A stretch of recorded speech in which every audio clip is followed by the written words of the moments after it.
Hello, everyone, and welcome to our event, The Role of Storytelling in Genocide Remembrance. This event is organized by the Alliance Against Genocide, Nobody's Listening, a project of YASDA, the Assyrian Policy Institute, Digital Culture Heritage Research Center, Sulaimani Polytechnic University, and our Nahrein network partners. Over the next hour, we will hear from our panelists on the current situation in Iraq and discuss survivor stories as avenues for advocacy, genocide prevention, and accountability. We will have time for audience questions at the end, so please type any questions you have into the comment section. Please remember to keep all comments and questions respectful. This recording of the event will remain on YouTube, so please feel free to share among your networks. Now, I'd like to turn it over to our moderator, Tabitha Mira. Tabitha is a therapist, activist, motivational speaker, and consultant whose work centers on the intersection between transforming and transferring the trauma across generations. Tabitha is the founder of the EDJA, a program that combats sexual and gender-based violence in Uganda, and an educator of global communities committed to end cycles of sexual and gender-based violence. Tabitha, the floor is yours. Thank you, Tyler. Thank you, everyone. Welcome. Such an important conversation. I'm honored and blessed to be part of these amazing individuals that you're going to hear from today.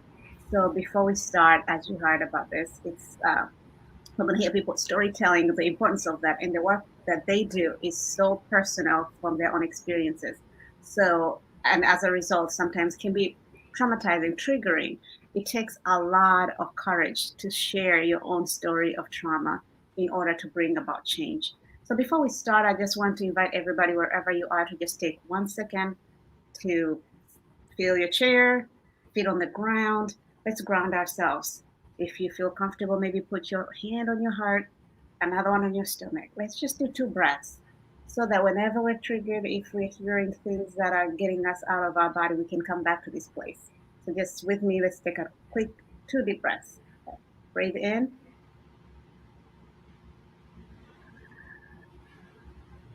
Let's do one more together.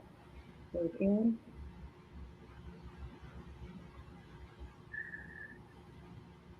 All right. So thanks again for coming. Welcome into this space. And we're going to have our panelists just have a few minutes telling us a little bit about themselves as I introduce them. And then we will jump into them telling us about their stories. So I will introduce, I'm excited to meet these wonderful, wonderful women. So our first panelist that I will introduce is Stephanie Yousif, and she serves on the board of directors of the Assyrian Policy Institute, where she's active in organizational planning and decision making, as well as providing innovative advice with dynamic perspectives on API initiatives and activities. She's a community organizer. I told you these people are amazing, with a passion for international justice and minority rights. She has years of experience working with nonprofits, leading community-based initiatives. She's born in Chicago, Illinois, to Assyrian parents from Iraq. Stephanie has traveled to northern Iraq, where she's firsthand seen the devastating impacts of ISIS. So they're not only experts at what they do, but they have firsthand experience on the pain and the struggles that have come out of genocide. She's a graduate of Iowa University. She holds a bachelor's degree in philosophy and religious studies, and currently completing her master's degree. I don't know how you do it all, Stephanie, but welcome. And I will also quickly go, well, I'll have Stephanie give us, she will go first. I'll just introduce everybody at once, and then let them tell us more about themselves. The next one is Dr. Rozhen Kamal, Mohammed-Amin, and she's an architect, an academic with interdisciplinary background and research interests in the confluence of digital technology, architecture, and cultural heritage. If you're like me, I know nothing what any of those words mean. They just sound really impressive. She's the founding head of the Digital Culture Heritage Research Group at the Sulaimani Polytechnic University. She's also a lecturer at its City Planning Engineering Department. These women are just rocking the world. Rozhen serves as secretary of Rashid, an international network dedicated to safeguarding. She's Also, they're part of the ECOSOC, the UN Consultative Status. I can't say everything they do. We'll be here all day, but I want to just highlight. Before she completed her master's and PhD at the University of Calgary in Canada, she also worked at the State Organization of Tourism and Ministry. So she is just has interests and expertise all over the place. Her research includes digital cultural heritage, museum experience design, virtual reality, and technologies in public and cultural heritage spaces like museums and historic sites. Thank you, Dr. Arhan, for joining us. You will meet all of them as we go. And last but definitely not least is Vian Darwish. She's currently the coordinator of the Yazidi Survivors Network at YASDA, which is a network. It's a global Yazidi network which supports survivors of genocide and sexual enslavement committed by ISIS. Prior to this, Vian worked as a coordinator and documenter in Yazda's documentation project, which gathers information on the Islamic States um, and the crimes against Yazidis in August 2014. In that role, Vian spoke to many, many survivors of the ISIS, especially female survivors. When, as we all know, women suffers as a different aspect of as a result of genocide. So Vian has extensive knowledge about the Yazidi genocide, and she has received trainings on interviewing techniques, implementation of SGBV crimes, and documentation, which is really difficult work to do. She's worked as a volunteer for NGOs, for equality rights, for democracy, and she wants to build capacity in continuing to support and empower ISIS survivors, especially in their advocacy work. Wow, I'm excited to present to you our panel today of these very much accomplished and survivors and activists who do everything. So we will open it up and have Stephanie, if you don't mind, kind of telling us a little bit about yourself and how you do your work in this space. Yeah, absolutely. Thank you, Tabitha. Like Tabitha said, my name is Stephanie Yousif. I serve on the board of directors at the Assyrian Policy Institute. And I really kind of want to start off by saying thank you to Genocide Watch and the Alliance Against Genocide for putting together this wonderful event. The API is so deeply proud to be a part of this incredible coalition of organizations that is so mobilized against genocide. So thank you. I also want to quickly acknowledge my colleague and fellow panelist here, Vian, for the amazing work that the Yazidi Survivors Network and YASDA are doing in the aftermath of the Yazidi genocide.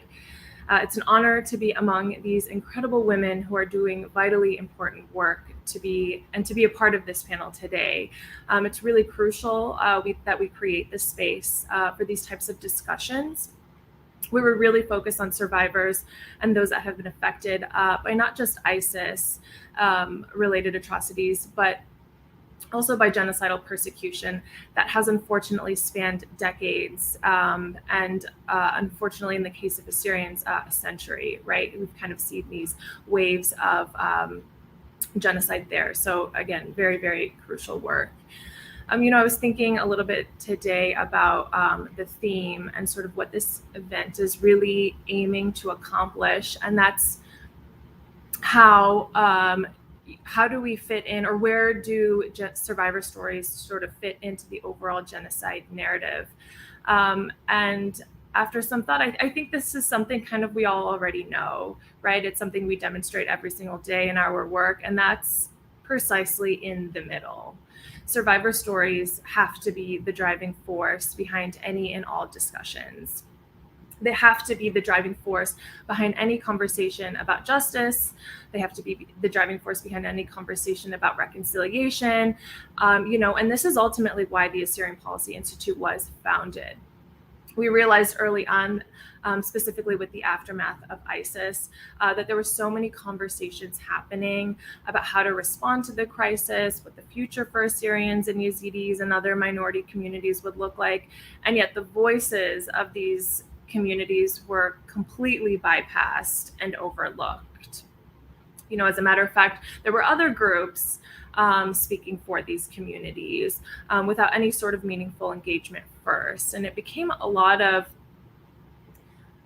being told what they needed in order to heal, in order to survive, as opposed to listening to what these communities were feeling and what they were saying that they needed. And so the API was founded really in response to this. So to center the voices, it's in our mission statement. It's what we've always aimed to do. Our goal has and always will be to amplify the Assyrian voice that has again and again been impacted by not just ISIS, but other human rights abuses. And making sure those voices are inserted where traditionally they are at best being ignored and at worst being suppressed. And so documentation is a huge part of what we do, and it requires a lot of on-the-ground engagement with survivors and different members of the Assyrian community.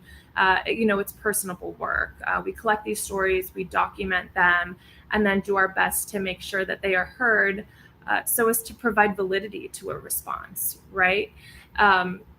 Another major facet of our work is advocacy. We've garnered so much enthusiasm as a team, as a community, and so we sort of have this newfound responsibility to really align ourselves with policies that reflect our values. And one of those is to make sure that those survivor stories are at the center. And so it's quite logical, really, to understand that people are not formulas. We all have an inherent need to be seen and to be heard. And so to come full circle with this, centering the survivor story is not just dignifying, but it's practical. And so to conclude here, I think I've got just about 5 minutes, and perhaps I've gone over it by now, but I just really want to emphasize the harm that's caused when those survivor stories are left out of the conversation and other groups and stakeholders' perspectives are prioritized. In the case of the Assyrians, and I'll just speak on them, ultimately it's led to a situation where 7 years after the ISIS takeover of Nineveh, survivors are still unable to come home. The security situation is still incredibly fragile, and there is lasting devastation. And so this is what happens when survivor stories are left out, and other stakeholders are driving the conversation based on their priorities and interests. We simply don't see progress. And so I'm really looking forward to hear everybody else's intros and to kind of get to know everybody else's work as well. So thank you so much, Tabitha. Thank you, Stephanie, and thanks for that. As validation, right? Seeing and hearing people and not doing anything for survivors without survivors. Wow, powerful. Their voice, narrative, and that's what Genocide Watch, if we're going to prevent this from happening again, we have bear witness and hear these stories. Thanks for that, Stephanie. Now I'll invite Vian, please, to share 5 minutes of how you do this work in survivor-led work in these organizations in order to bring prevention, recognition, and then accountability. Thank you, Stephanie, for your briefing about your work and what you are doing. It's really impressive. First of all, I'm just whenever there is any occasion, any event, any panel discussion, anything, when there is a woman around, I feel so proud. I feel so empowered, and I feel inspired and proud to be among those ladies who can lead. And just like the panel of today, so I'm so honored and glad to be among you ladies, and it's really a pleasure for me to be a part of this panel. So just I mean, I didn't prepare anything for this panel discussion, and I was thinking whatever comes to my mind and to my heart, I will just share with the panelists and who's watching us. So basically, we are the work that we are doing in Yazda is I mean, we have so many different projects and so many like areas that we are working in, but basically with survivors, we have like two main like fields to work with them directly. The first one is case management, which is providing them like medical, PSS, financial, and any kind of support they need. But unfortunately, because of the fund, the project was over like recently. And the other part that we are working directly with survivors, which is the most like important one, is documentation project, and also within the like with documentation, we have advocacy and survivors Yazidi network. It's very important to work on the documentation to help survivors to tell their stories, to share their testimonies, to speak loud, to raise their voice. Because first of all, this is also is a part of healing. If they want, like, if we want to help them to get healed, or to engage with the community again, to not having their previous lives, but at least like to have a normal life, we need to listen. Like, we have to listen to them, and we have to like open the space for them to talk, because only sharing the stories is let's say is the key. It's the key for many things. First of all, for not only for survivors, but all of the community, is the key to have justice, to have I mean, through justice, when there is justice, there will be reconciliation, there will be peace building, there will be social cohesions, and then this is like very important to help the survivors to tell their stories, so not only for the survivors themselves, but also for the community and all the religious and different ethnical and even like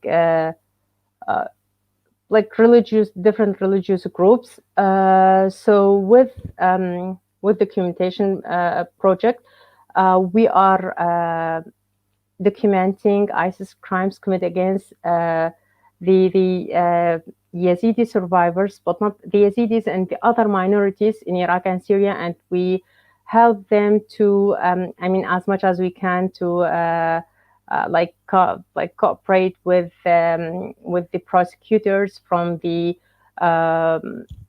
from different places in the world, such as Germany, such as France and US, Sweden, Netherlands, and some many other countries to contribute to have like justice for those survivors and for the community as well. Also, so we are doing this by interviewing those survivors, by giving them the space to share their stories, to share their testimonies in a very like professional and like international standards of interviewing.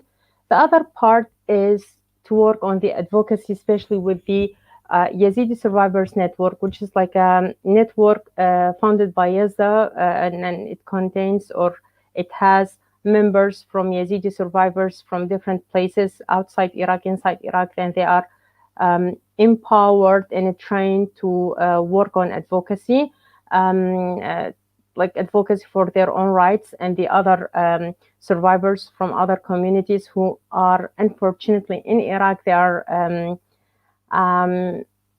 not like supported, or they don't have this support from their communities to speak loud, to advocate for their own rights, to I mean, to share their stories.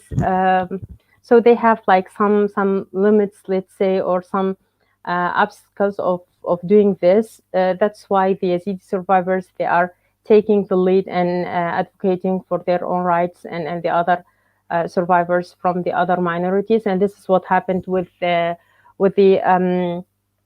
when the Iraqi president drafted a draft bill law for the Yazidi survivors. So the Yazidi survivors, especially the YSN members or the Yazidi Survivors Network members, they did a great job with contributing to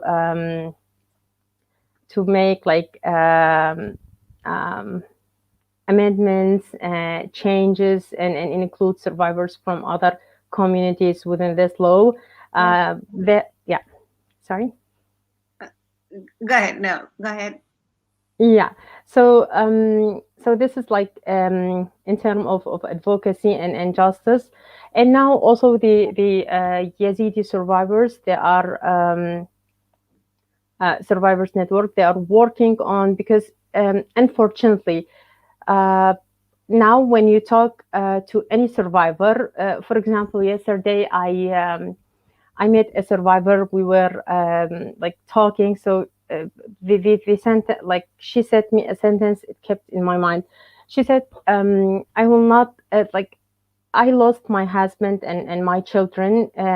I will feel safe or feel like at least comfortable if the ones who did this crimes against them, they were punished or they were sentenced to the justice." So that's why justice is very important. That's why it's a part of healing. And unfortunately, in Iraq, we don't have any trails, any like attempts to help those survivors to get justice that they want, the justice they need, the like they don't want ISIS members to be prosecuted in only as like they are joining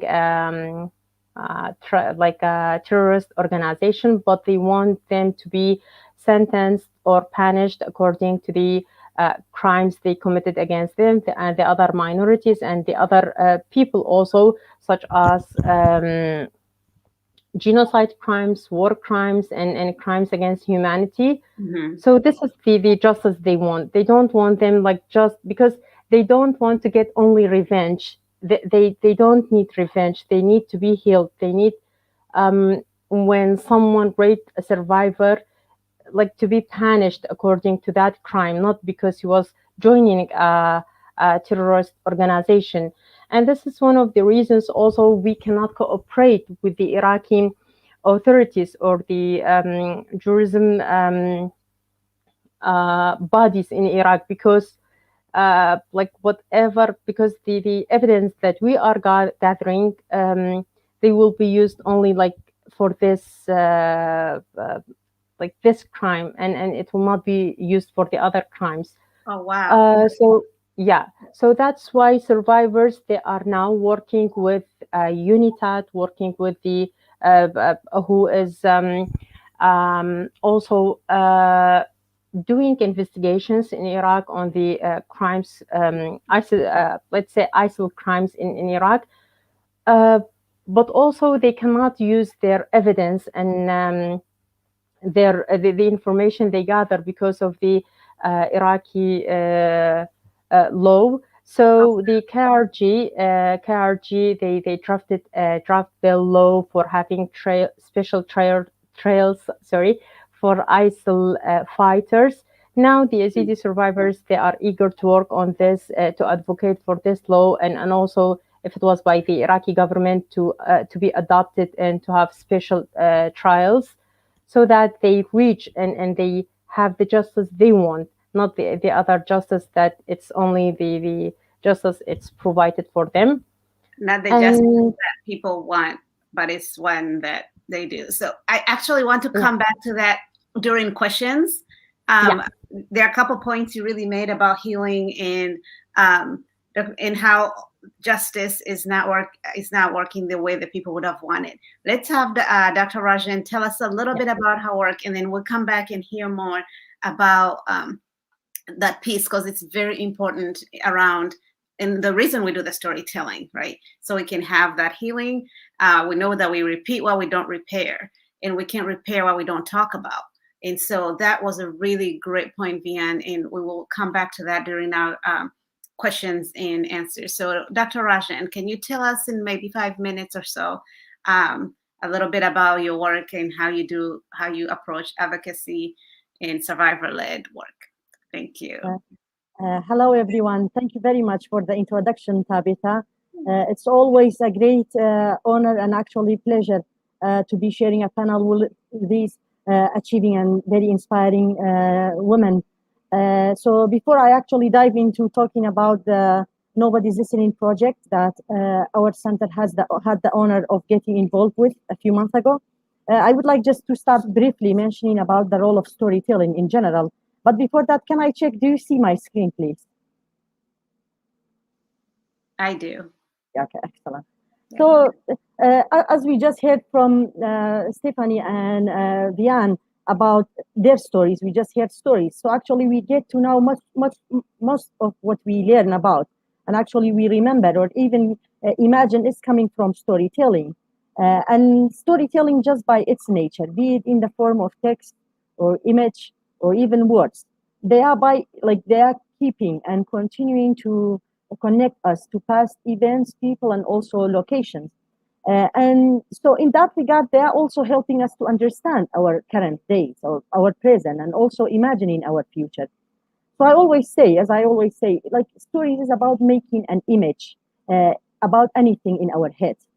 So, but then when it comes about, we talk about stories, the clarity is really important. How clear is that picture for us?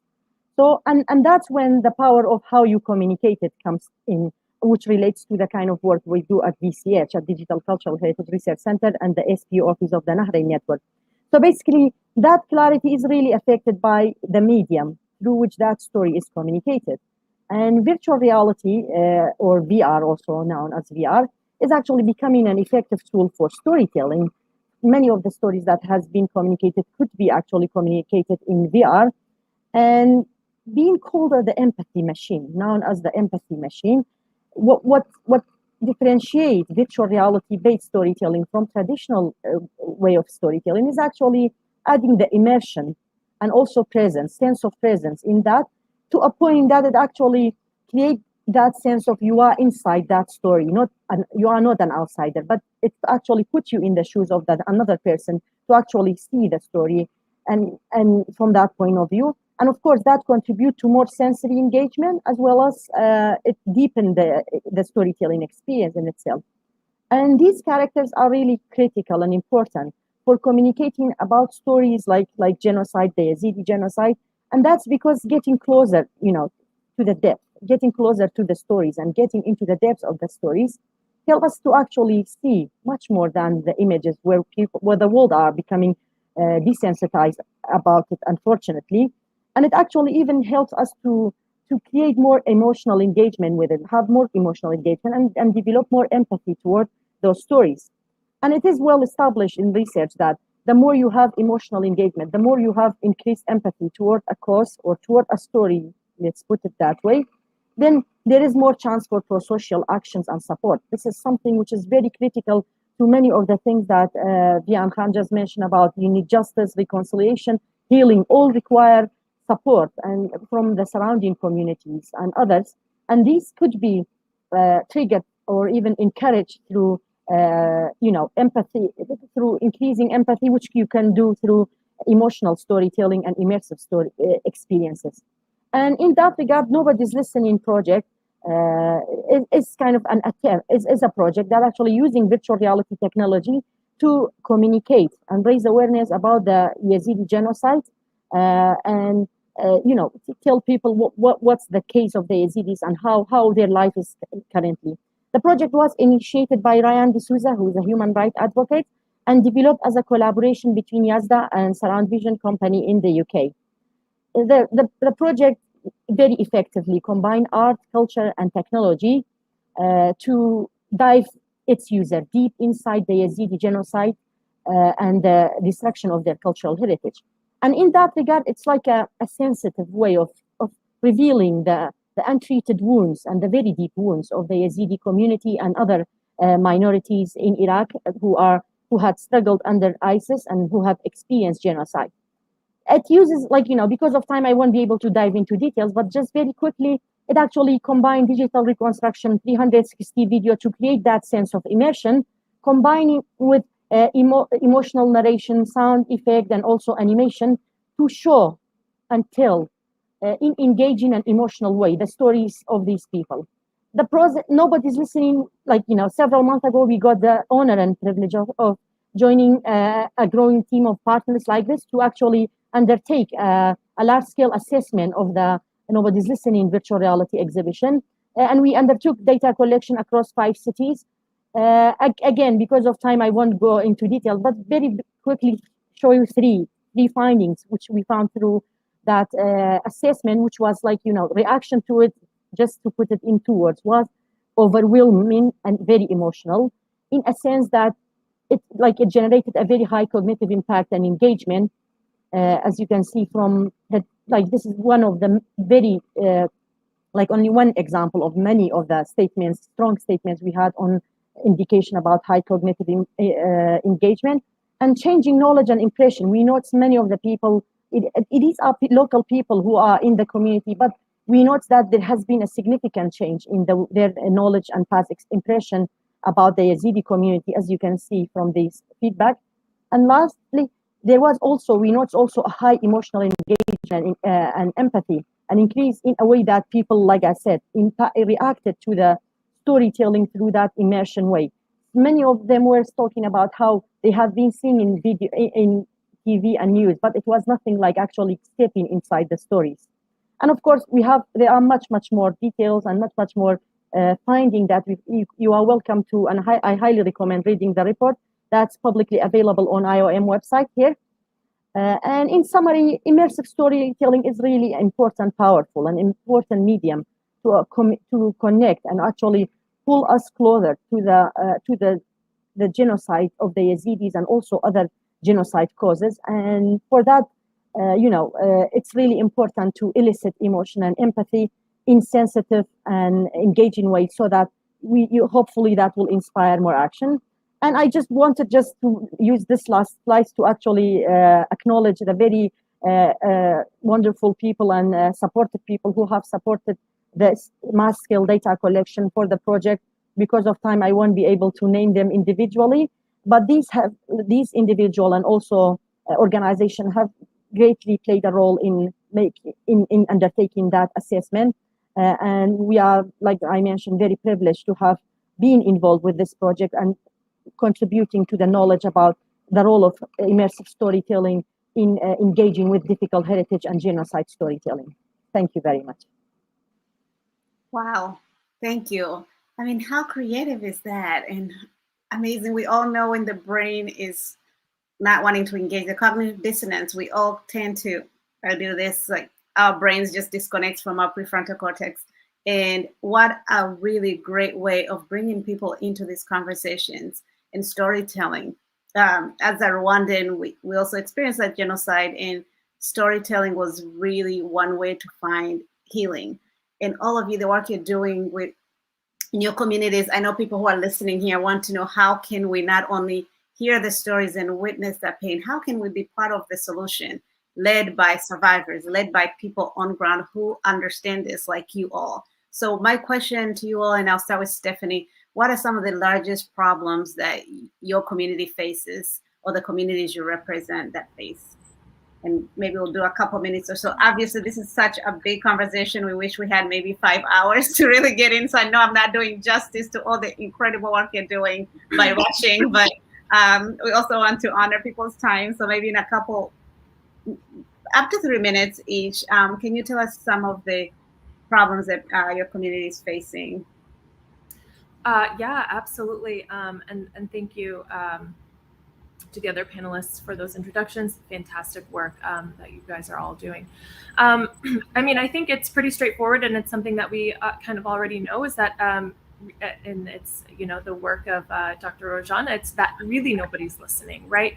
And oftentimes the people who they are listening to, or feel like they should listen to are voices that have that are being co-opted, right? And so, this is kind of, one of the recommendations, I guess, conversation that, I wanted to mention this too, but verifying that the sources that you're listening to and getting your information from is so vitally important, right? Making sure that these are actually representative of the community that we're working for. So I feel like in terms of the Assyrian community, at least, that's sort of something that we've seen be an issue, a barrier, right, to real progress, is really not getting accurate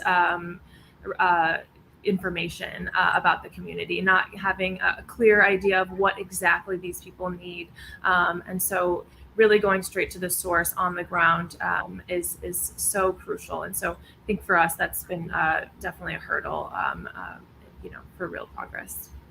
Oh, wow. And a quick question somebody put in the chat for you before I go to Vian.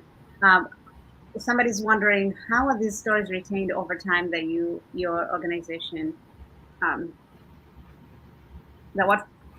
are these stories retained over time? What methodologies do you use with the survivor stories? Yep. So how are these retained over time? Oh, thank you. Oh, perfect. Love that. Yep. So we, like I said, on the ground work, you'll catch us with, our recorders, and we'll just record these conversations, take the time to transcribe them and sort of put them word for word in our reports. So we've published reports on specifically, survivor stories, and the fact that they haven't been fitting into the conversation on progress last year. And so making sure that they are heard, they are word for word, quoted, right? This is exactly what they're saying. This is exactly what they're asking for. And so it's really kind of like, some of the most critical work is making sure that it's documented. So making sure that these stories are heard and that they're documented, so that we can go back and say, we made it a point to listen to these people, and we asked them specifically what they needed, and this is exactly what they said. So documenting them by way of reports, publishing those reports, and making them accessible, right? Working with organizations where we can translate them so that they are accessible in other countries and other languages, so that there is a greater awareness. Huge part of what we do. Thank you for that question. Oh, I'm muted. Thank you. Thank you all for engaging. And yes, because I can't remember who said this. I think it was Maya Angelou. There is no greater agony than bearing an untold story inside you. Then you all are helping these survivors really overcome, in addition to everything they've endured.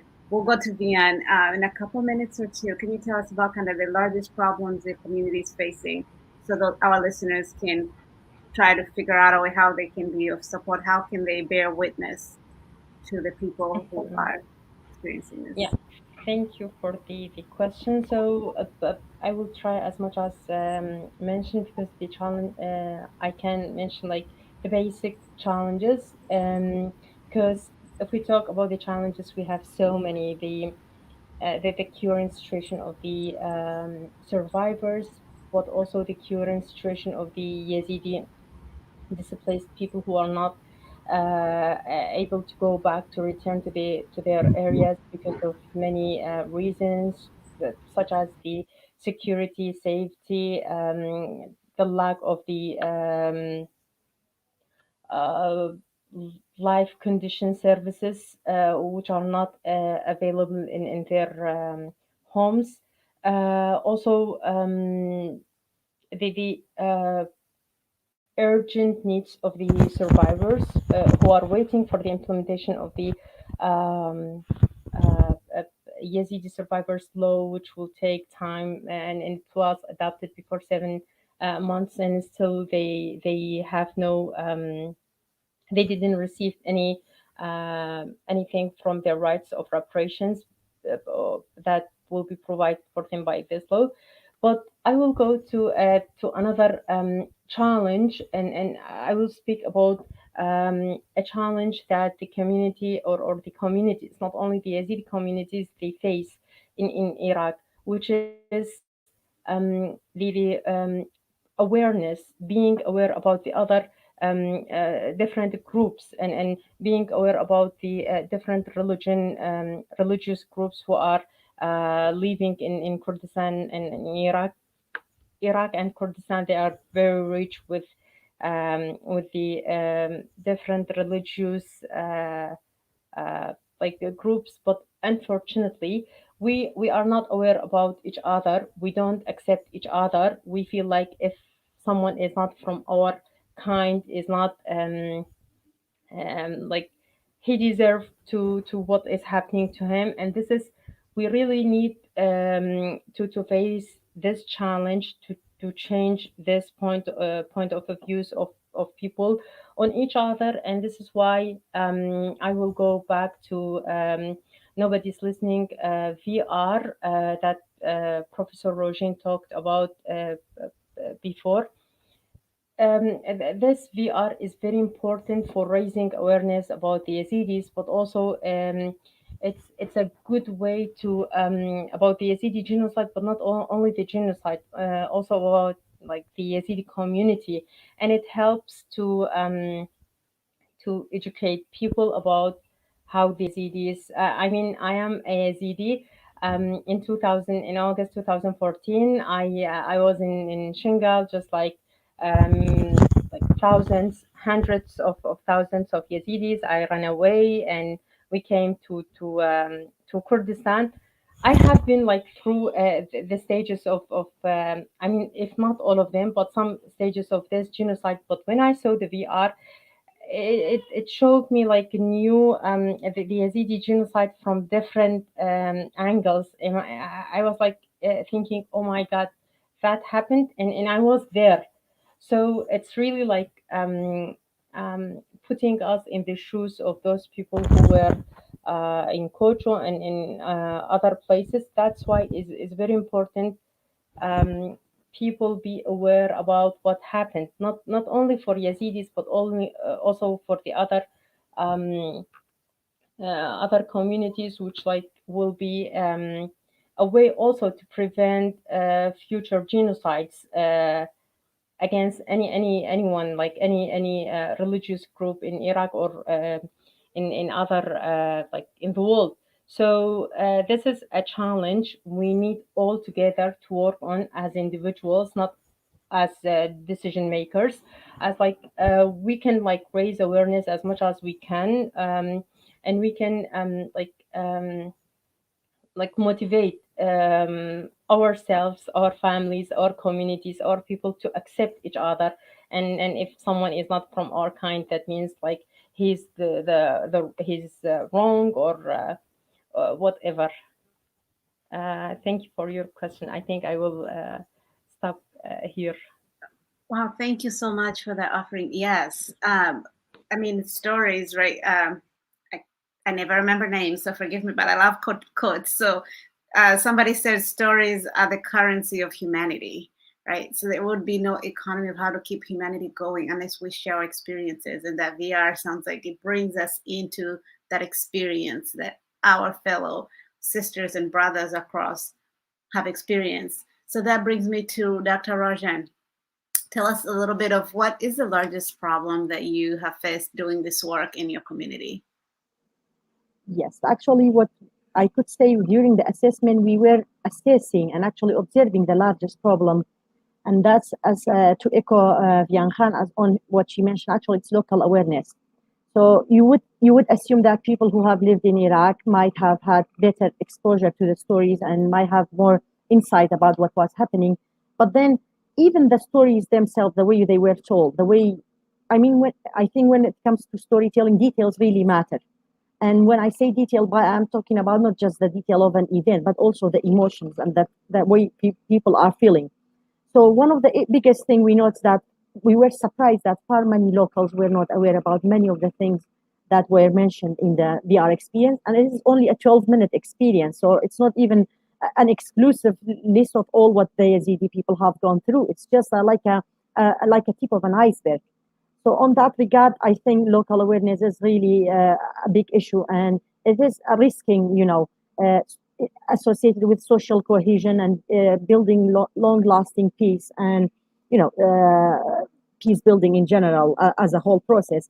And then I remember something that once Vian Khan mentioned to me, and I think that also speaks to one of the other big challenges here.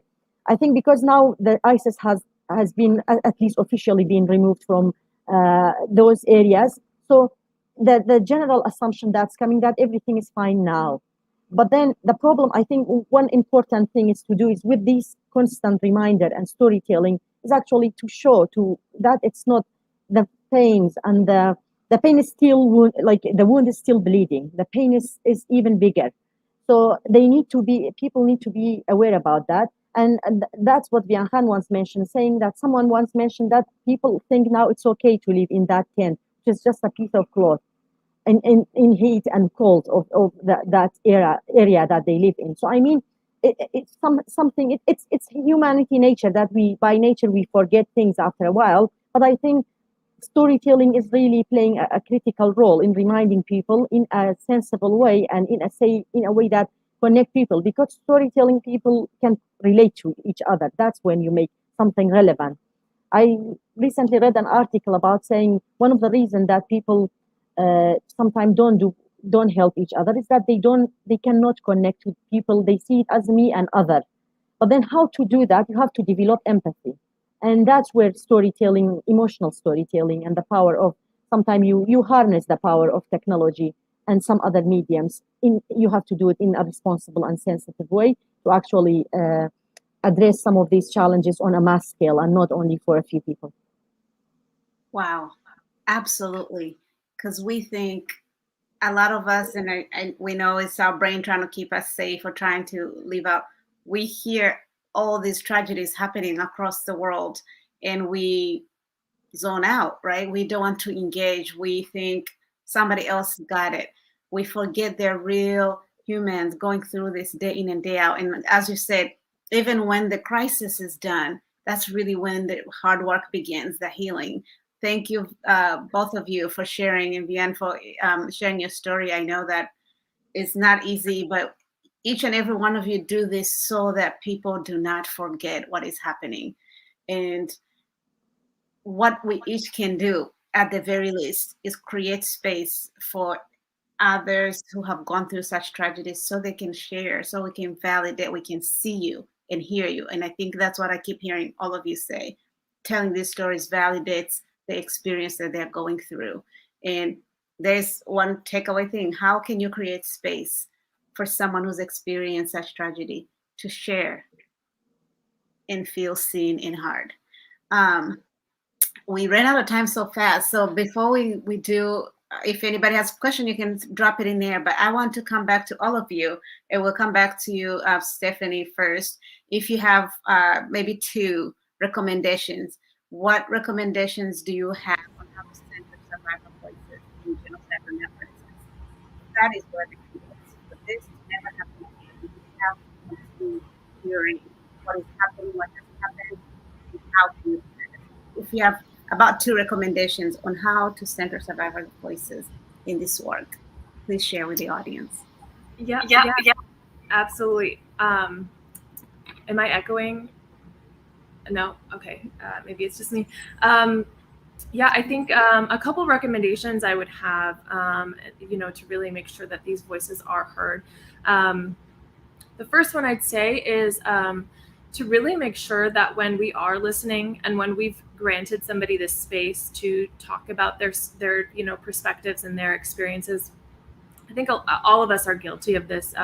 Sometimes we almost listen to respond, and we don't truly listen, to get their experience, right? And so, and as storytellers, as people, right, we have practice, making sure that our emotions are communicated across. And so, on the receiving end, we need to make sure that we're sort of like shedding any preconceived biases that we have about communities or about a certain, group of people. And so really listening to listen, right? Can I walk away feeling like I understand this person's emotion and the way that they felt during this experience, and not just on the surface, like what happened, right? Because we can read that, we know what happened, but what did this do? What was an emotional sort of byproduct of this experience for this person or for this group of people? I think that's so critical to do as listeners, and it's something that we all really need practice on. I'm guilty of it too. Another experience, another recommendation I would say, and this is really geared towards allies and support groups, people who sort of like align themselves with victims, is if an ally has a platform or a medium, I would say consider sharing that with the victim and with the survivor, right? I think a lot of times, we see this all the time. Journalists will interview a survivor and sort of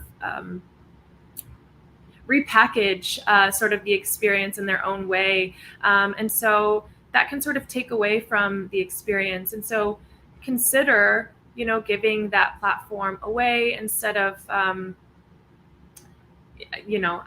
don't want to use the word repackage again, but really kind of like putting their own twist on it, right? So these op-eds where it's like, an interview, and this was sort of the takeaway. Let's put the whole interview in there. Let's hear, word for word, verbatim. Let's quote these survivors, and let's try to incorporate as much emotion as we can. I know that can kind of be hard, via words and verbiage, but I don't think that it's impossible, and I think that it's something that we can all strive to be better at. So those would be the two. Wow, thank you. Yes, listening to listen, and that is something we all can work on, right? In letting the voice be heard the way it is, and its authentic self, not the way we want to hear it. Well, thank you for that. Vian, what would be a couple of recommendations that you would give to keep that survivor focus? Yeah, so just a small comment on what Sulaimani said. It's very important to be good listeners, to listen to them, and so my recommendation, it will be like a part of what Stephanie mentioned, is not to judge on them. Many survivors, many people, they are afraid to talk, to tell their story because of the judgment, because they are not feeling that safe. The people who interview them, the people who is in front of them, the listener, how they will judge on that person. So that's also, it's an obstacle on them. I remember one of the interviews I did with one of the children. He said there was an ISIS fighter. He was good, but I am scared to say he was good with me. I am scared to say because of my family. They don't want me to say this because they think there is no ISIS fighter is good. But we have to as like listeners to give that person the safety, the inner safety and security, that there will be no judgment on them. If you saw that ISIS fighter was good for you, then it's okay. He might did something good for you. I was not there. I didn't experience how he was dealing with you. So it will be judgment, and also something is very important for the for me as a recommendation is to manage the expectations of the people who are telling their stories. Nobody's listening was named with this name because when you talk to any survivor, they will say, we are talking, we are saying everything, we are telling our stories, but there is no one is listening to us. So it's very important to manage their expectations. You will tell me your story, but this might be happened. I can help you with this. I can support you with this, but with this not. So it is really about managing the expectations. If they were financial expectations, if it was legal expectations, if it was like any kind of expectations regarding the advocacy, decision making, anything. we really need to manage their expectations while they talk to us. And also I will add only as like another recommendation is to motivate those if those survivors, let's say, or even not survivors, to talk, to say their stories, because we have so many people, they are scared, they are afraid, and they feel embarrassed to share their stories. So I think this is something it will be important to work on it. Thank you so much. Yeah, thank you. Well, I'll just jump right into Dr. Rozhen. That is incredible, letting the survivors feel safe and not judged. And back to our listening skills as a society, we just lost those skills that we have to come back to provide space for healing. Dr. Rozhen, what would be your recommendations? And I have another question after this. Sure.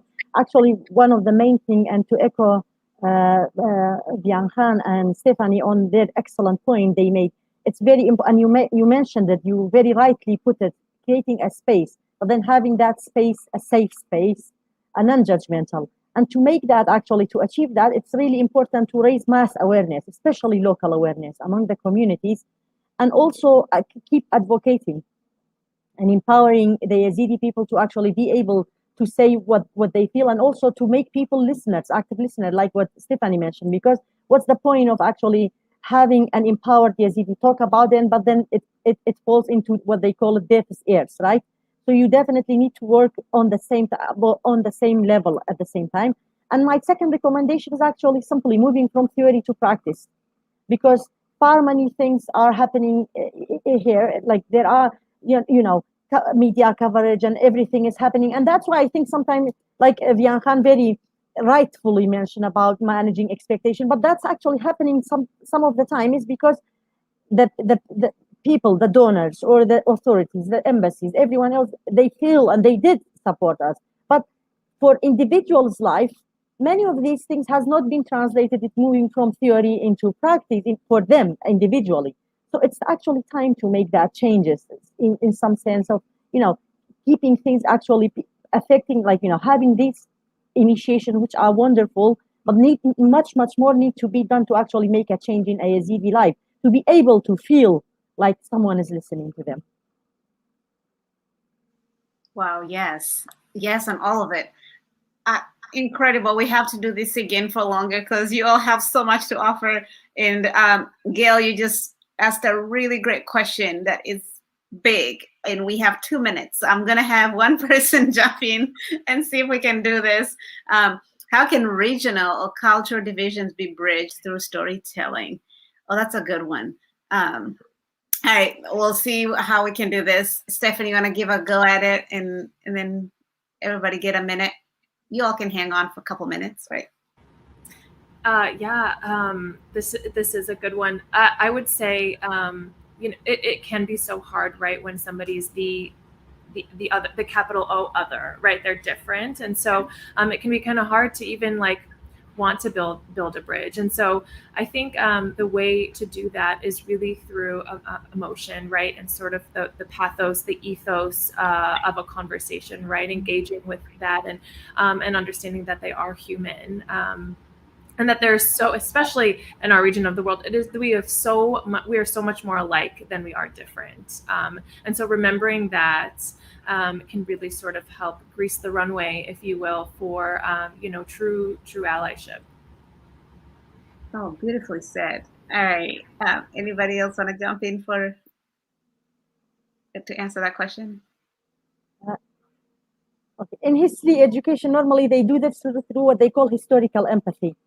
So trying to see through a perspective of someone else, and then you start to understand some of the points, because normally we are in our own silo, our cultural silo, personal silo, or even ego, so that we don't see the other perspective. But then when we come out of that and try to see and expose ourselves, there are very interesting ways of doing that.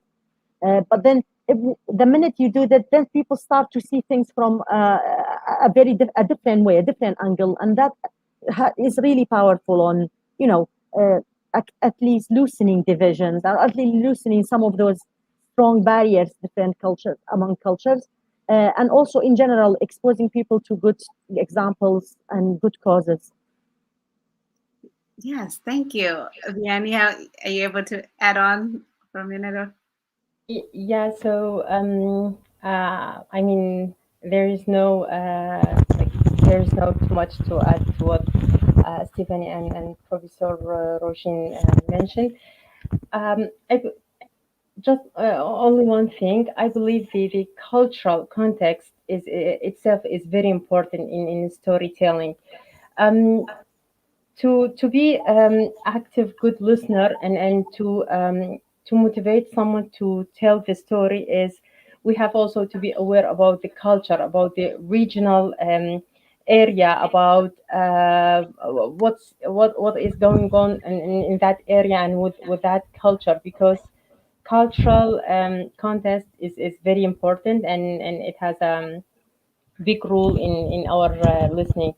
And this is like really I have been through this experiences by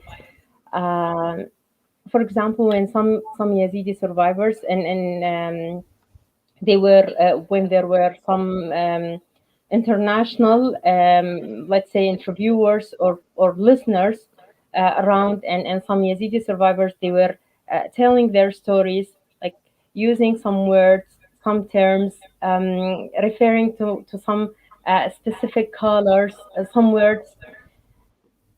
Those international listeners, they were not aware how important, for example, this word for the Yazidi survivor is, or this color. One of these survivors, it might say, they forced me to wear blue. Maybe if someone is not familiar with the Yazidi culture, would think it's just like something normal, but they don't know. For example, for the Yazidi culture, blue is something, for example, not common or not allowed to be, especially within some families, to wear. So this is like forcing them to do something they are not willing to do. So these cultural contests and regional like let's say different oh my god parts, there are so many so important. Yeah, wow. Thank you. You all are incredible, amazing. Thank you for sharing the work you do, part of your stories. Everybody who's listening and who will listen after this, I know my takeaway is creating space, safe space, culturally educate ourselves on cultural context, and listen. The least we can do is listen to the stories of the survivors and create empathy and connect with one another. Storytelling is human currency. So you want to be richer as a human, engage with others. Thank you all for joining us. Thank you for the incredible work you do. Let's engage on how we can help this work in order to prevent further genocides and support the ones who are still healing from it.